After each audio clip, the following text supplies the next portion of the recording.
마태복음 1장 1절로 17절까지 교독하겠습니다.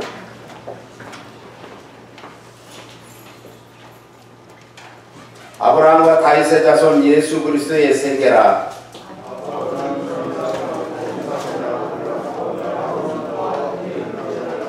유다는 다말에게서 베레스와 세라를 낳고 베레스는 헤스론을 낳고 헤스론은 나함을 낳고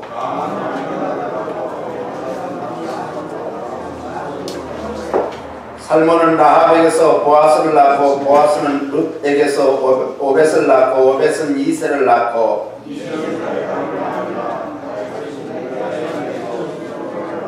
솔로몬은 르호보암을 낳고 르호보암은 아비야를 낳고 아비야는 아사를 낳고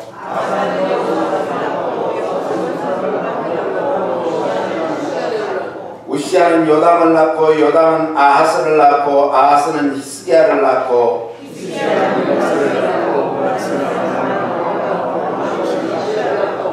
바벨론으로 이거할 때 요시야는 여고냐와 그의 형제를 낳으니라.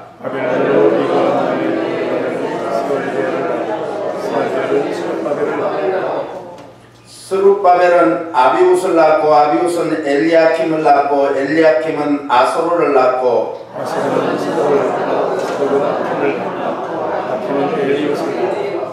엘리웃은 엘라사를 낳고 엘라사는 마단을 낳고 마단은 야곱을 낳고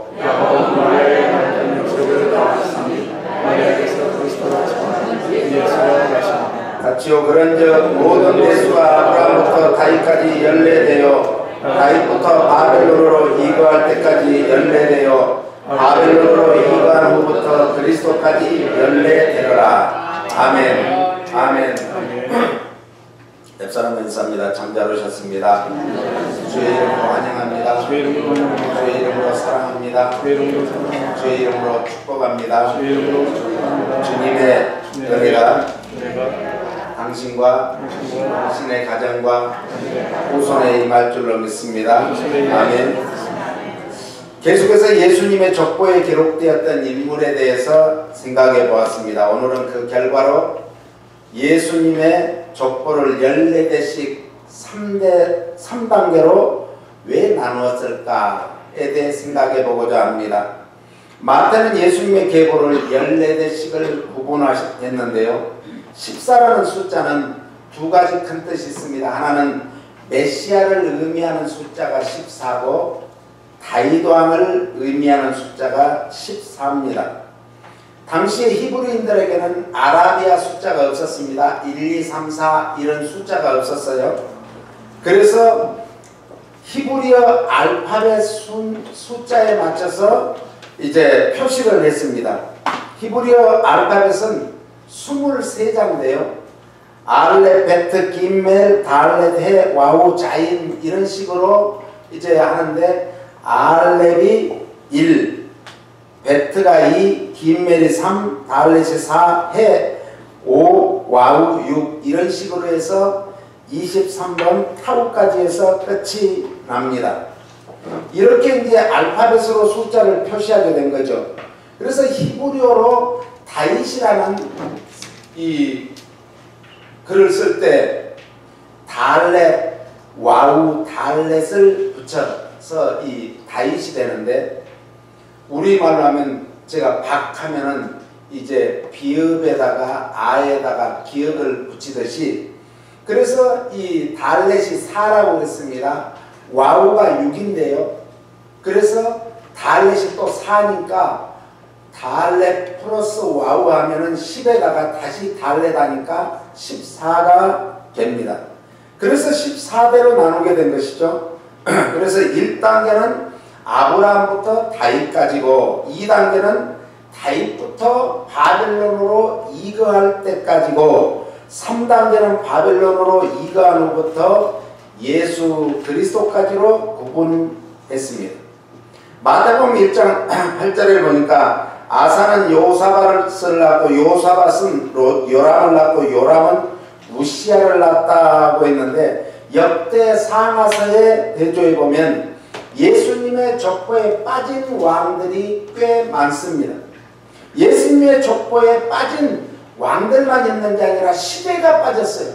시대는요 무려 430년 시대도 빠고요 340년 시대도 빠는 이런, 그리고 지파도 빠졌습니다.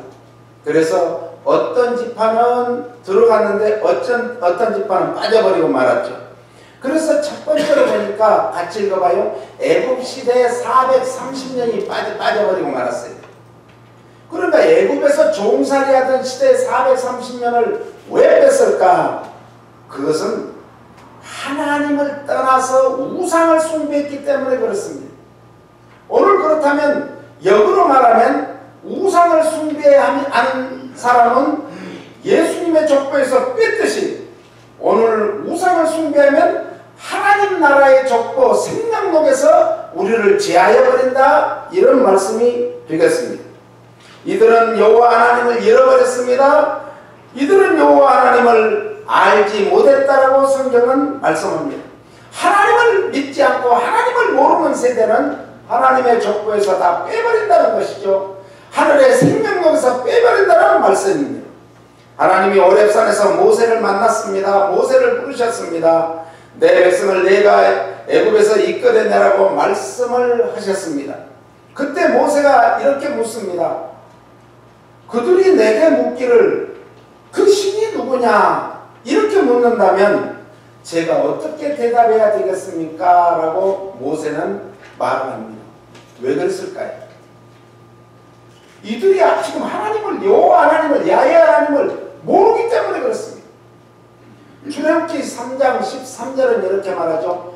같이 읽습니다. 모세가 하나님께 구하되 내가 이스라엘 자손에게 가서 이르기를 너희 조상의 하나님이 나를 너희에게 보내셨다 하면 그들이 내게 묻기를 그의 이름이 무엇이냐 하리니 내가 무엇이라고 그들에게 말하리까? 다음 봅니다. 하나님이 모세에게 이르시되 나는 스스로 있는 자니라. 또 이르시되 너는 이스라엘 자손에게 이같이 이르기를 스스로 있는 자가 나를 너희에게 보내셨다. 하나님은 스스로 존재하시는, 자존하시는 분이, 그러니까 창조주가 될 수 있는 거예요.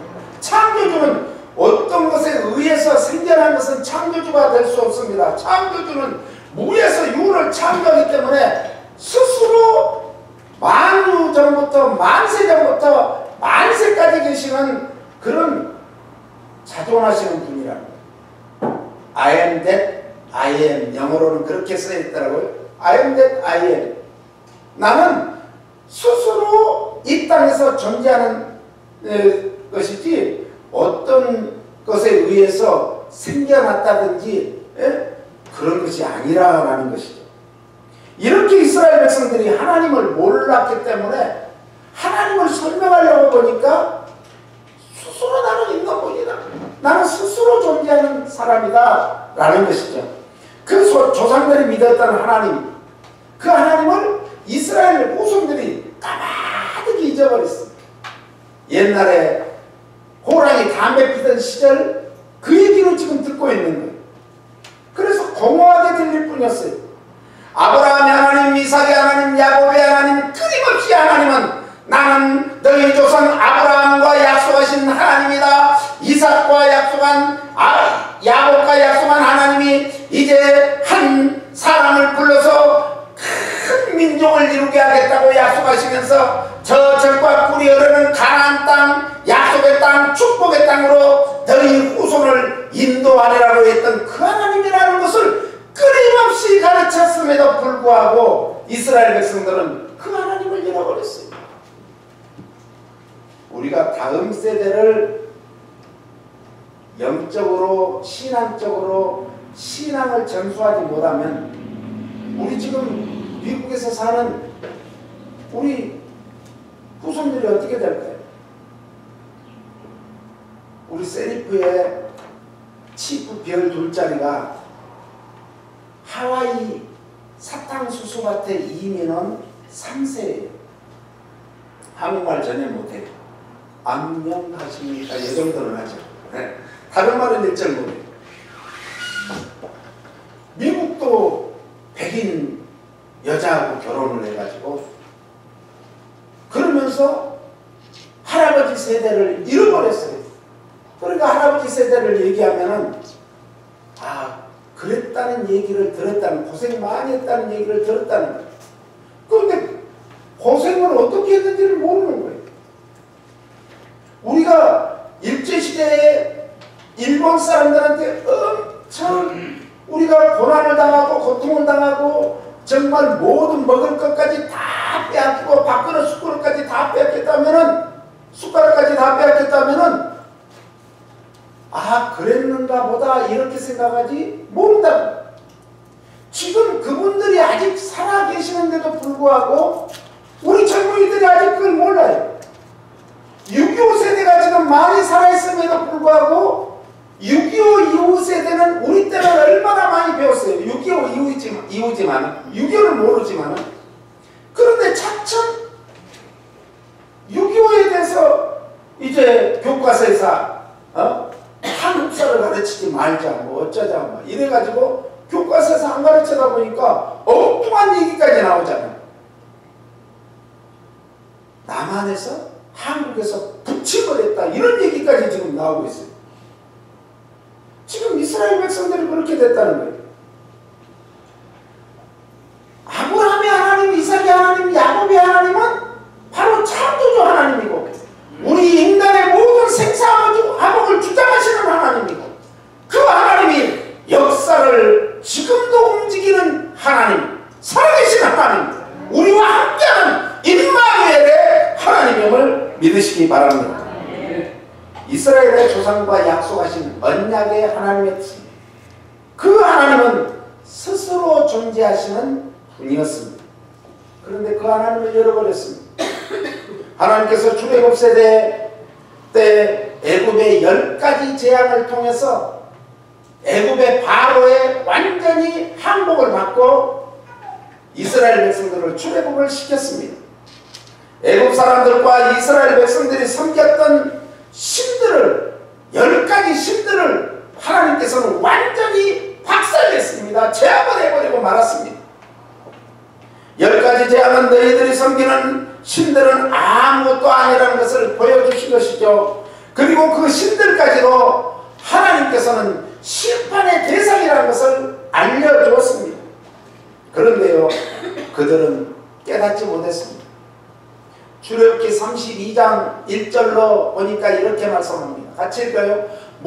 백성이 모세가 산에서 내려오니 더딤을 보고 모여 아론에게 이르러 가르되, 일어나라, 우리를 인도할 신을 우리를 위하여 만들라. 이 모세 곧 우리를 애굽 땅에서 인도하여 낸 사람은 어찌 되었는지 알지 못합니다. 믿음이라는 것은, 아니 세상의 인생살이가 다 뭐예요? 인내해야 돼. 참아야 돼. 잠시 참지 못하면 다 물거품이 되고 맙니다. 그런데 40일을 못 참는 거예요. 그래서 이스라엘 백성들이 막 들고 일어나서 아론을 그냥 압박을 하기 때문에, 아론이 그래 너희들이 가지고 있는 금을 다 가지고 오라. 그래서 금을 가지고 오니까 그 금을 녹여서 이 조각을 해가지고 뭘 만들죠? 금송아지를 만들어요. 그 다음에 한번 볼까요? 아론이 그들에게 이르되, 너희 아내와 자녀의 귀에 금고리를 빼어 내게로 가져오라.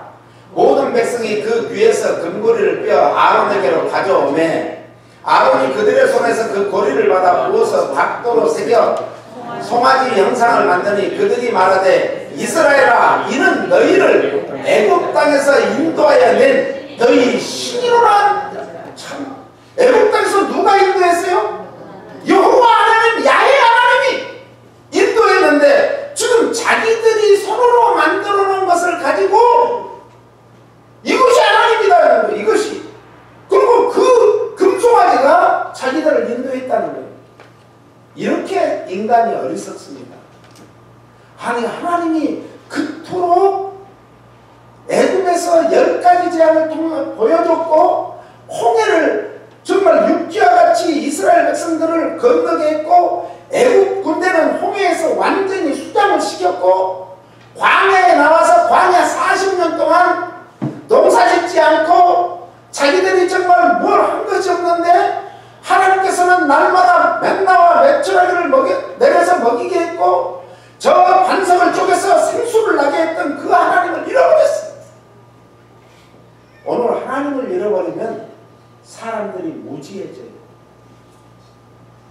애매해져요. 그래서 어리석어집니다.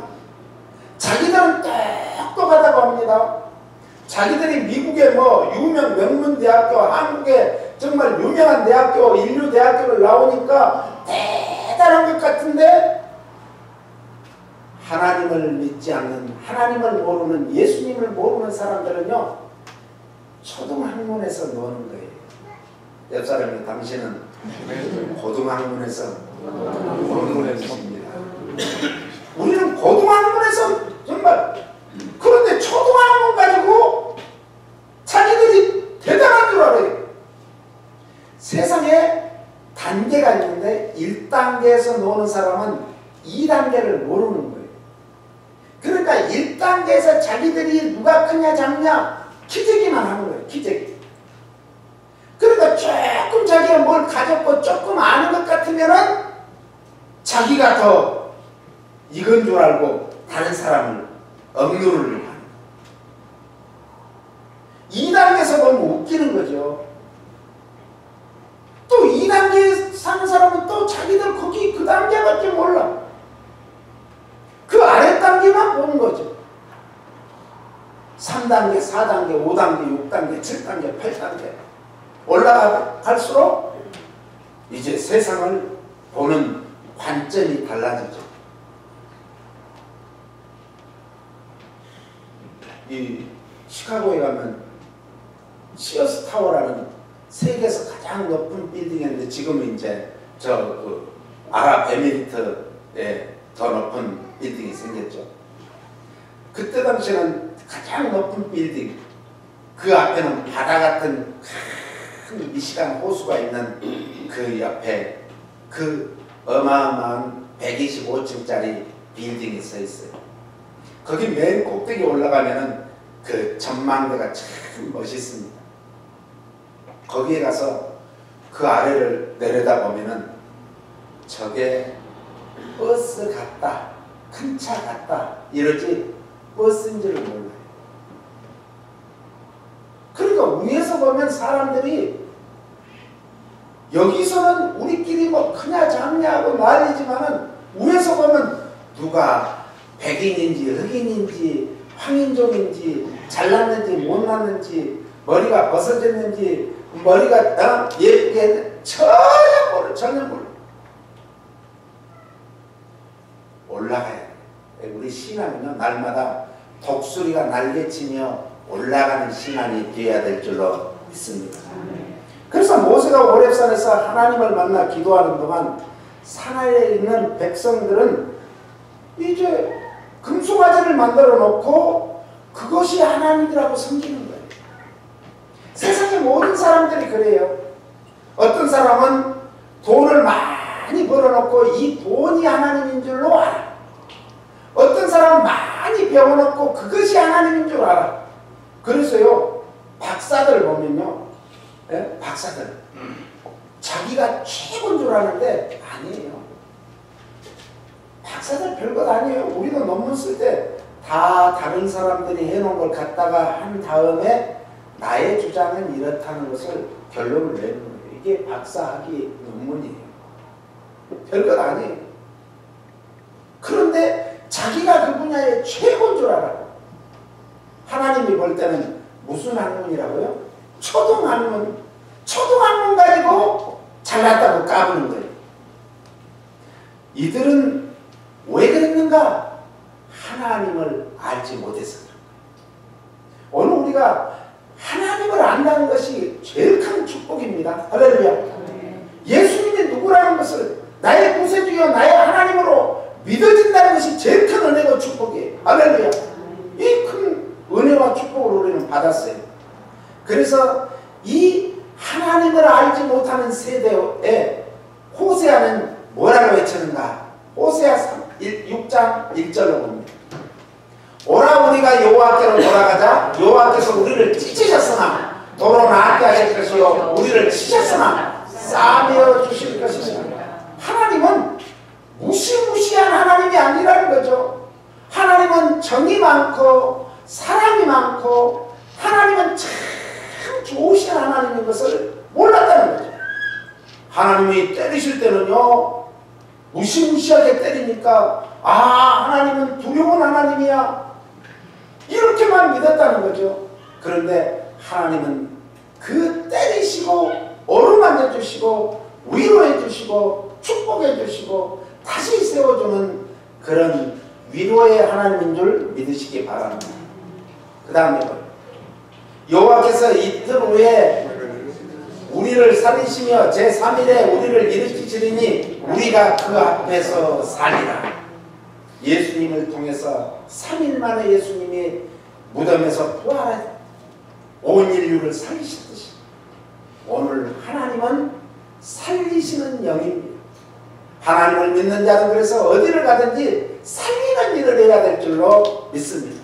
살리는 일이 뭐예요? 살리는 일은 예배 중심의 삶, 전도 중심의 삶, 선교 중심의 삶을 사는 사람이 살리는 일을 하는 거예요. 지금이 어느 때입니까? 말세 중에 말세라 그래요. 말세 중에 말세. 자, 그 다음에 읽어볼까요? 그러므로 우리가 여호와를 알자, 힘써 여호와를 알자. 그에 나오시면 새벽빛같이 일정하는 비와 같이 땅을 덮치는 늦은 비와 같이 우리에게 임하시라. 이스라엘 땅은 건조해가지고 LA 와서 살다 보면 이스라엘과 비슷하기 때문에 알 수 있어요. 이제 금년에도 11월 달이 되면 LA 지역이 우기가 찾아옵니다. 그래서 겨울이 시작되는 거예요. 그래서 그때 이제 파종을 해요. 파종. 이스라엘 땅에도 11월 달이 되면 우기가 찾아와서 여름 내내 그냥 꽁꽁 말랐던, 정말 빼빼 말랐던 그런 땅이 비가 오므로 아주 적세적고 부드럽게 됐을 때 쟁기질을 하고 그걸 다듬어 가지고 거기에 씨앗을 뿌리게 되죠. 이것이 이른비가 와야 되는 거예요. 오늘 우리는 이른비의 축복은 받았습니다. 할렐루야. 이제 뭘 받아야 되냐? 이 곡식이 이제 겨울에 잘 이제 자라가지고 곡식이 물을 제일 많이 필요할 때가 언제냐면은 언제예요? 이제 곡식이 연결할 때, 익어갈 때. 그래서 한국이 농사가 잘 되는 것은 여름에 비가 많이 와요. 그래서 여름에 물을 가장 많이 필요할 때 비가 많이 오고 가을에 이제 연결할 때 그 물을 저장해 가지고 가득 채워놓으면은 이제 산들산들 바람이 불면서 천고마비의 계절이 오잖아요. 그러면 하늘은 높고 많이 살찌는, 그런데 요즘에는 사람들이 살찐대요. 그래가지고 다이어트하는 그런 정말 풍조가 많이 생겼어요. 음식을 먹어도 다이어트 그 음식을 좋아하고, 그러니까 먹는 돈보다 빼는 돈이 더 많이 든대. 빼는 돈이 그 정도로. 그래서 한국이 참 이 계절이 좋은 계절들이 있어가지고 좋고, 그래서 이스라엘 땅에도 이제 마지막 때 늦은 비에 은혜가 있어야 되고 축복이 있어야 되는데, 오늘 영적으로 오늘 이 말세가 늦은 비에 은혜가 있을 때예요. 늦은 비에 놀라운 은혜와 축복이 있기를 예수님 이름으로 축원합니다. 심판의 때가 가까웠다는 거예요. 마지막 때라는 것은. 그러므로 정신을 차리고 근신하여 기도하고 전도에 힘써야 될 줄로 믿습니다. 말세가 되면은 처처에 뭐 자연재해가 있다 이랬어요. 자연재해. 요즘에는요 비가 와도 폭탄으로 쏟아진대요. 비가. 하루 만에 저 휴스턴이 생기고 하루 만에 제일 비가 많이 왔는데 800mm가 쏟아졌어요. 800mm가. 그러니까 얼마나 많은 비가, 그러니까 아무리 많이 흘러가도 흘러가는 양보다 내리는 양이 더 많았다는 거죠. 그러니까 막 지붕까지 올라가서 막 살려달라고 하고 난리가 친 거예요. 일본에도 비가 많이 오고, 필리핀에도, 중국에도, 동남아에도, 파키스탄에도, 그 파키스탄에 가보면 거기도 완전히 그냥 메마른 사막이에요. 그런데 비가 많이 와가지고 그 메마른 사막이 완전히 막 물바다가 되어버렸잖아요. 지금 세상은 지금 그렇습니다. 기후의 급격한 변화로 인해서 정말 마지막 때는 급격한 기후의 변화가 있다겠어요. 한국에도 이번에 중부 지역에 그냥 갑자기 우박이 막 하늘에서 쏟아져 가지고 온 청지가 하얗게 우박을 쓸어 담을 정도로 그렇게 우박이 쏟아졌잖아요. 그리고 처처의 기근과 지진으로 인해 가지고 지금 지구상의 3분의 1이 지금 굶어 죽어가고 있습니다. 우리는 정말 미국에 사니까, 한국에 살고 미국에 사니까 먹는 것이 풍부하니까 모르고 있어요.